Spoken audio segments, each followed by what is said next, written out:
Assalamualaikum warahmatullahi wabarakatuh. Perkenalkan, nama saya Wahyu Ramadana, berasal dari program studi akuntansi dengan NIM 2902350029. Kali ini saya akan mengerjakan tugas ujian tengah semester, yaitu mata kuliah konsep dasar manajemen keuangan dengan dosen pengampu Ibu Masifah MM. Oke, berikut penjelasannya. Konsep-konsep dasar manajemen keuangan. Yang pertama yaitu pengertian. Manajemen keuangan adalah kegiatan perencanaan, pengelolaan, penyimpanan, serta pengendalian dana dan aset yang dimiliki suatu perusahaan. Pengelolaan keuangan harus direncanakan dengan matang agar tidak timbul masalah di kemudian hari.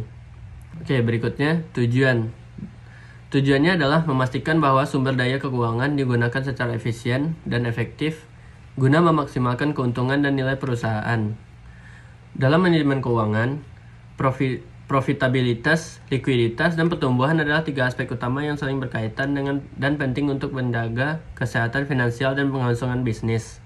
Berikut penjelasannya masing-masing. Yang pertama yaitu profitabilitas.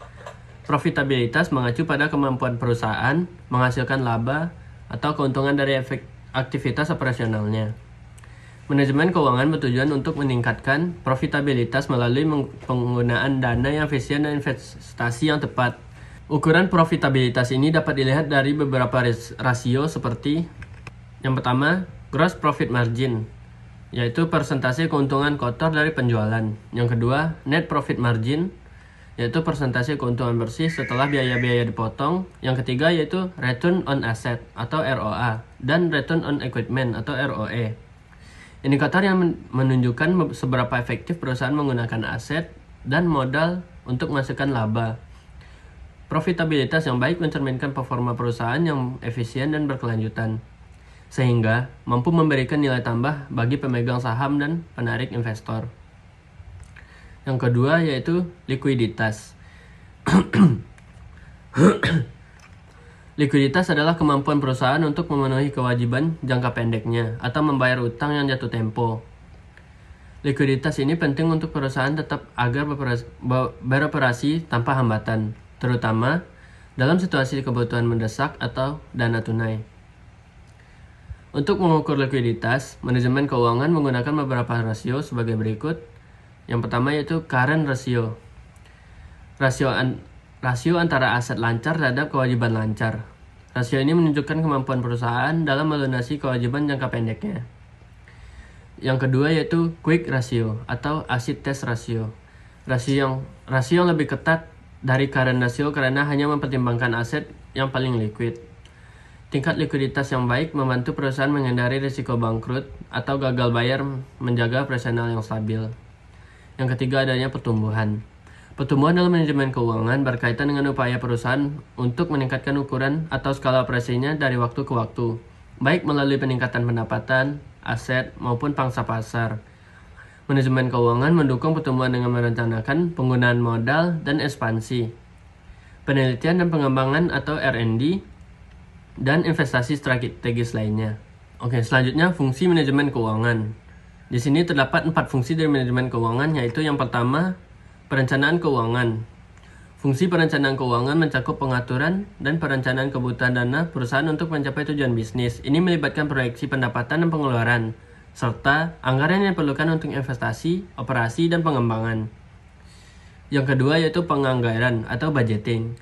Manajemen keuangan bertanggung jawab dalam menyusun anggaran, yaitu menetapkan alokasi dana untuk setiap aspek operasi perusahaan. Penggunaan membantu mengontrol pengeluaran, menghindari pemborosan, dan memastikan dana digunakan sesuai prioritas yang mendukung strategi perusahaan. Yang ketiga, yaitu pengendalian keuangan. Fungsi ini bertujuan untuk memantau dan mengendalikan pengeluaran agar tetap sesuai dengan anggaran dan rencana keuangan yang telah ditetapkan. Pengendalian dilakukan melalui pelacakan laporan keuangan, analisis varian, yaitu perbedaan antara anggaran dan realisasi, serta pengawasan terhadap penggunaan dana untuk menghindari kesalahan atau penyalahgunaan. Yang keempat yaitu evaluasi keuangan. Fungsi evaluasi keuangan berperan dalam mengevaluasi kinerja keuangan perusahaan melalui analisis laporan keuangan, seperti laba rugi, neraca, dan arus kas. Dengan evaluasi ini, Perusahaan dapat mengidentifikasi area yang perlu diperbaiki, menilai efisiensi operasional, serta menetapkan strategi keuangan yang lebih baik ke depannya. Analisis laporan keuangan. Laporan keuangan memberikan gambaran tentang kinerja dan posisi keuangan satu organisasi. Analisis laporan keuangan membantu memahami tren, mengidentifikasi resiko, dan membuat keputusan yang tepat. Yang pertama, adanya analisis laporan laba rugi. Laporan laba rugi mencerminkan kinerja keuangan perusahaan dalam menghasilkan laba selama periode tertentu. Analisis laba rugi berfokus pada aspek profitabilitas dan efisiensi operasional.